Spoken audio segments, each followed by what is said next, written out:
Welcome to Graya Overload. I'm Anthony. Let's talk a little bit of Microsoft's 1803 Windows Update.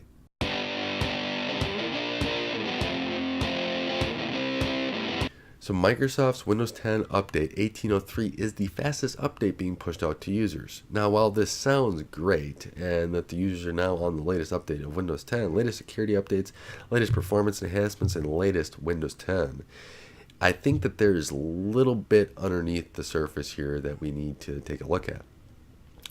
Now, Microsoft initially said that there was an issue with updating with certain, I believe, Intel SSDs, but they've been since fixed that. However, since then, I've heard about more hardware issues that have came up that are not supported or are having issues.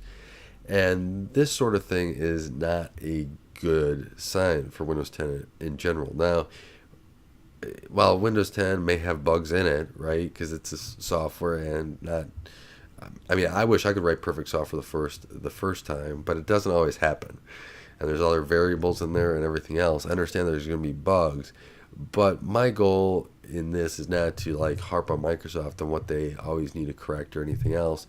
It's how do we address this to make sure that in the future we can minimize and make a better product overall. During the day, I work as a software developer, and I work a lot with testing and making sure that the product that we are developing is the best tested possible so that when it gets in the user's hands, they're not going to have any issues. And so I'm running across machine configurations, different setups and everything else.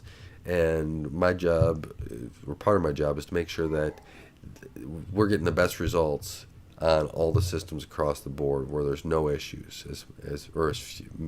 minimizing the issues as much as possible so that we can go correct them on the developer side to make sure we're having a more stable product. And I'm pretty sure that's where Microsoft is as well. They have a much huger testing mechanism than what I have. I kind of wish that I had most of their stuff, but I don't. And I know Microsoft also has Windows Insiders, and they need to, I almost think, leverage the Windows Insiders a little bit differently. Not just see them and think of them as enthusiasts that really love their OS, which they are, but also, I mean, I love to be able to get the latest Windows 10 and just be able to test it out and see how well it operates. I mean, my big thing about being a Windows Insider is because I want to kind of make that product as stable as possible. I want to make sure that when I go to my desktop, when I go to any other device, once it officially releases, I know I'm going to have a great experience. And that's one of my goals about being a Windows Insider. Now, with some of these things that Microsoft now said that the latest Windows 10 update is finally, doesn't have any issues, I like to see them take a little bit different approach and see if there's, a history of problems with a certain device. And if there's a Windows Insider out there that has it, work with that group of insiders or, that are out there and try to, stabilize the release before it ever gets out. I'm really excited, and I'm really hoping that Microsoft moves in kind of that direction, because I think the insiders provide a lot of value that Microsoft isn't capitalizing on for people out there that really want to test and make sure that Microsoft is releasing a great product. Let me know what your thoughts are on the whole software side and issues that you're having, because if you have a machine like I have, with this desktop, with, my backup box, which I need to always have running, my wife's Surface, these are things that always need to be in a stable state, right? My backup system, if it's not backing up to Backblaze and backing up all the stuff locally, I'm a little concerned. Okay, let me rephrase that. I'm very concerned. And if you're losing pictures, my wife's not happy. So I got to make sure that everything is up and running. My production machine, my development machine here.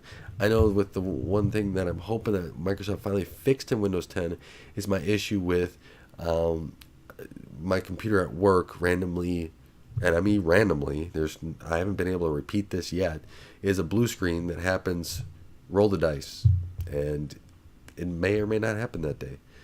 It's usually like, I think I had the computer up for like 3 weeks, no problem.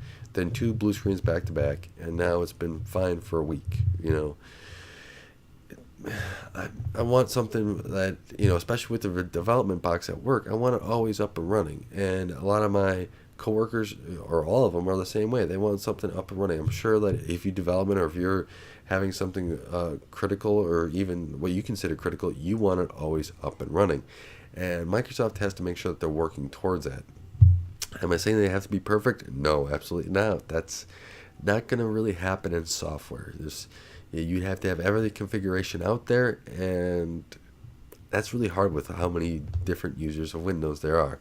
But there's ways to mitigate it, and I'm hoping Microsoft is working towards it. If not, I would be more than willing to sit down and have a talk with insiders or with the insider team on different ways to come up with something to better deploy and make sure that Windows is more stable. I am more than willing to do that. I want to see products out there in the world, no matter what device they're on or what platform. I want to see something stable, because in the end, a user's experience is only going to be as good as the software and the device that they're using. And if a user gets frustrated, it shouldn't, I mean, sometimes it could be a user's fault. I've seen it. But a lot of times, if they're getting frustrated, how do we make it easier? And how do we make it so that they are having the experience that they deserve? So with that, I want to thank you for watching. Leave a comment below of what you guys have seen lately, and or if you're having any issues with Windows 10. I'm very curious about them. I'm willing to even file some feedback on them or try to get somebody's attention at Microsoft, because I think that these are important to take care of, and they're a way to make the OS even better. And with that, until next time, I want to thank you guys for watching and helping support this channel and helping it grow. And don't forget to like and subscribe. Thanks for watching Graya Overload. If you like this content, be sure to subscribe.